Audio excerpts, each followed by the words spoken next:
Laissez-moi vous raconter aujourd'hui ce que peut être un investissement immobilier réussi aux États-Unis. Bonjour à tous, je suis Julien Reynard d'Investir.us, je suis ravi de vous retrouver pour cette nouvelle vidéo. Je suis real estate broker aux États-Unis en Floride, c'est-à-dire agent immobilier certifié, et je suis également promoteur immobilier dans la région du lac Pickwick, dans le nord-est du Mississippi. Je suis ravi de vous retrouver aujourd'hui pour cette nouvelle vidéo. Comme je vous le disais, je me trouve ici au plein cœur de la région du lac Pickwick. On est dans une très belle subdivision qui s'appelle Afton, dans la ville de Corinth, dans le Mississippi. Très belle maison tout autour de moi. Donc je voulais prendre l'opportunité, par ce beau temps, on est en plein mois d'août ici, il fait très beau, de vous aujourd'hui vous raconter l'histoire d'un de nos investisseurs qui a investi avec nous il y a quelques années et de vous expliquer les différentes conséquences d'un investissement qu'il a décidé de faire avec nous il y a quelques années. Alors on va dire que cet investisseur s'appelle Jean.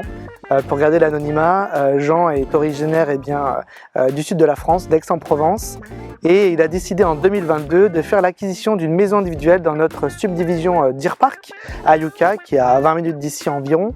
Une subdivision qui à l'époque on commençait à construire. Depuis on a construit plus de 15 maisons en moins de 2 ans sur un total de 28 terrains à bâtir. Et donc Jean a pris la décision d'acquérir une maison individuelle de 3 chambres, 2 salles de bain, 150 mètres carrés, qu'on l'on construit donc complètement neuve pour lui évidemment, et que l'on lui livre prêt à louer. Et à l'époque, il a eu l'opportunité d'acquérir cette maison pour 250 000 $. Donc c'était un prix qui lui semblait très raisonnable.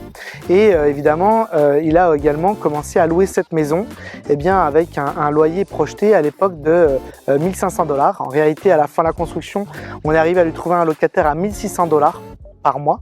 Donc le locataire est toujours depuis dans la maison. La maison, maintenant on est en 2025, après 3 ans, on a déjà renouvelé 2 fois le bail. Et à chaque fois, les renouvellements de baux se sont faits une augmentation de loyer. En fait, le locataire, c'est une famille avec 2 parents et puis 2 jeunes enfants. Les 2 parents travaillent bien sûr, et puis les enfants vont à l'école locale du Tishomingo County. Donc c'est le county où se trouve la maison. Donc comme je vous disais, il y a eu des renouvellements de baux, et donc si on fait le point, 3 ans après, aujourd'hui c'est une maison qui se loue 1 900 $ par mois.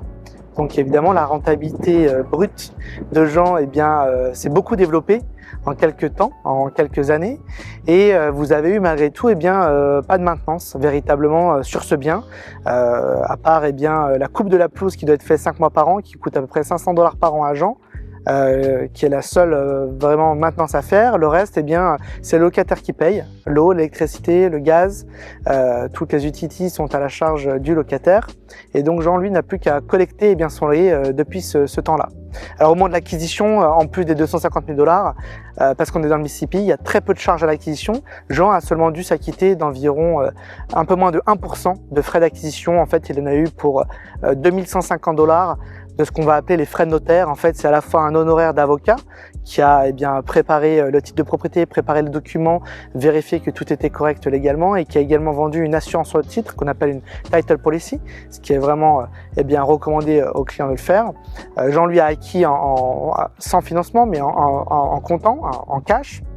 Et donc c'était les seuls frais qu'il a eu à payer. Il n'y a pas eu de frais d'agence particulièrement, puisque nous en tant que promoteur, on vend en direct à nos clients. Il n'y a pas de frais particuliers, si ce n'est ces 250 000 $ d'acquisition et ces 2 150 $ de frais de clôture, et c'est tout ce qu'il a eu à payer. En parallèle, on a mis en place pour Jean une Limited Liability Company, c'est-à-dire une entité juridique qui a pris le titre de propriété, c'est-à-dire que Jean n'a pas acquis en nom personnel, mais c'est bien sa LLC qui a acquis ce bien.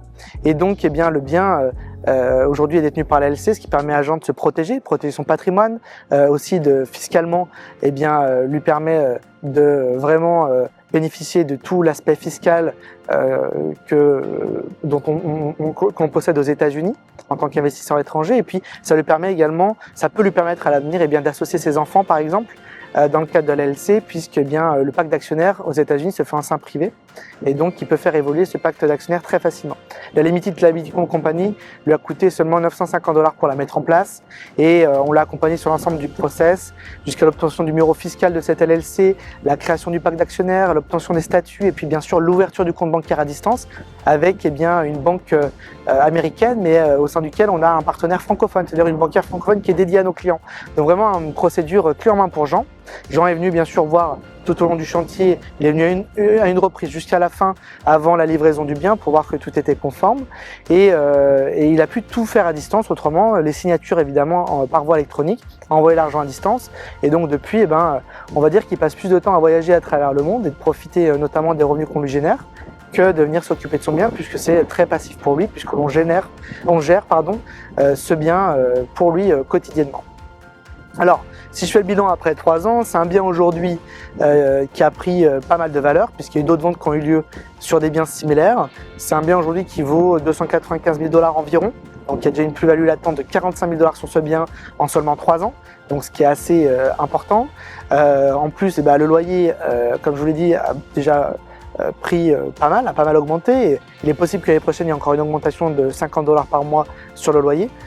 Puisque les loyers sont plutôt en train de continuer à se réajuster à la hausse ici dans la zone. Et puis globalement, il y a eu, comme je vous disais, très peu de surprises, on va dire, pour Jean, puisque c'est un bien neuf. Donc la première année, il a eu une garantie complète sur ce bien, puisque nous, notre société fournit une garantie de 1 an sur la main-d'œuvre et les matériaux. Et puis ensuite, il y a tout un tas de garanties qui se mettent en place sur la toiture qui est garantie 15 ans, sur les fenêtres qui sont garanties 20 ans, portes de garage qui sont garanties 15 ans, les façades qui sont garanties 30 ans en fibre-ciment. Vous avez tout un tas de garanties qui se mettent en place. Et donc Jean, jusqu'à présent, a eu finalement, comme je vous disais, pas de maintenance véritablement sur ce bien et pas eu de rotation encore de locataires. Il faut comprendre qu'en moyenne, les locataires sur la région restent 3 ans en moyenne. Donc évidemment, il y a des locataires qui restent beaucoup plus longtemps, l'autre moins longtemps. Il faut comprendre qu'il y a un vrai déficit de biens neufs sur cette région et un vrai déficit de biens à louer. Donc tout ça combiné, nous on fournit du bien à louer et neuf. Autant vous dire qu'il y a beaucoup d'attractivité. Si demain Jean devait remettre à louer ce bien, je suis persuadé qu'en moins de 30 jours, il remettrait un locataire qu'on remettrait un locataire dans ce logement, tout simplement parce qu'on livre, on continue de vendre des biens, de les construire et de les livrer juste à côté de ce bien-là, et que c'est généralement le temps qu'il nous faut pour trouver un locataire, le locataire initial. Donc voilà à quoi peut ressembler ce type d'investissement aux États-Unis et de se mettre en position de succès en ayant la volonté de créer de la richesse long terme, en travaillant à la fois sur le rendement locatif, le cash flow, mais également la prise de valeur de son bien et l'appréciation pour sortir par le haut au moment de la revente. Pour revenir plus précisément du coup sur les chiffres, donc Jean aujourd'hui collecte un loyer de 1 900 $ par mois, du moins nous collectons le loyer pour lui de 1 900 $ par mois. Nous prélevons 190 $, ce qui correspond à 10% de ce loyer pour gérer ce bien. Également Jean s'acquitte d'une taxe foncière. S'est acquitté d'une taxe foncière en 2024 de 350 $. Il faut comprendre que Tishomingo County est un des 5 counties les moins chers des États-Unis, donc 350 $ annuels pour la taxe foncière, ce qui est très faible. Et il paye une assurance de 1 100 $ par an également. C'est aussi un county qui est peu cher en assurance, les catastrophes naturelles sont assez peu communes dans la région. Et donc globalement la plupart des charges. Donc chaque mois, Jean, on lui envoie 1550 à 1600 $ de revenus pour cette maison. Et effectivement, ça lui permet de générer un très beau rendement de l'ordre de plus de 8% net sur le capital qu'il a investi. Donc c'est sûr que c'est une rentabilité qui aujourd'hui en France ne serait pas possible de manière complètement passive. Déjà parce que les rentabilités brutes sont beaucoup moins hautes qu'aux États-Unis, mais également parce que la fiscalité est beaucoup plus confiscatoire en France. Et puis sans parler du fait que si vous deviez faire gérer le bien en France, ça coûterait aussi probablement un peu plus d'argent.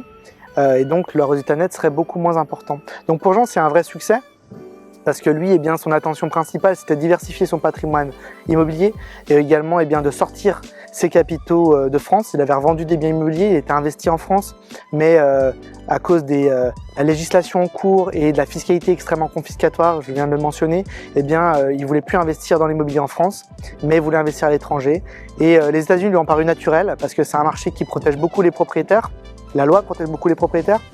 mais également les rentabilités espérées sont beaucoup plus hautes. La vraie clé et la vraie recommandation là-dedans, et la discussion que j'ai avec lui, de manière récurrente, puisque c'est quelqu'un que j'ai souvent au téléphone, qui a plusieurs biens avec nous, c'est clairement le choix dans tout ça, et la clé, c'est de trouver le bon interlocuteur aux États-Unis, également de faire le bon choix, le bon endroit aux États-Unis, travailler sur une zone qui est encore sous-développée ou en tout cas qui est en devenir, mais où tout n'a pas été fait. Si vous êtes dans des grandes zones urbaines aujourd'hui aux États-Unis, clairement, vous n'aurez pas le même niveau de rentabilité et vous allez devoir aussi faire un investissement beaucoup plus important pour le même qualité de biens. Donc ça, c'est les principales recommandations qui m'a donné, qui nous a remonté. L'endroit et également l'équipe avec qui travailler, et bien sûr également l'aspect juridique est très important, donc travailler des gens qui connaissent tout l'aspect d'un investissement immobilier, notamment la partie juridique et fiscale, mais aussi et surtout spécifiquement pour les étrangers. Nous, c'est vrai que c'est notre spécialité chez Investir.us. Depuis maintenant 2017, on a accompagné des centaines d'investisseurs sur tout un tas de thématiques d'investissement. Et on est aussi une des rares compagnies aux États-Unis à proposer un service clé en main de A à Z, puisqu'on achète du terrain, que l'on développe, on construit des biens que l'on vend à nos clients, mais également on gère ces biens et puis on accompagne nos clients sur la revente. Donc on travaille, comme je vous le disais, sur les enjeux de cash flow, de rentabilité locative, mais également de prise de valeur des biens. Voilà, j'espère que ça vous a donné un peu d'idées peut-être. Peut-être que ça vous a aussi, j'espère vous avoir aidé à vous ouvrir l'esprit si vous pensiez investir plutôt en Europe. Les États-Unis peuvent être faits pour vous. En tout cas, n'hésitez pas, si vous voulez aller plus loin, une seule adresse, contact@investir.us.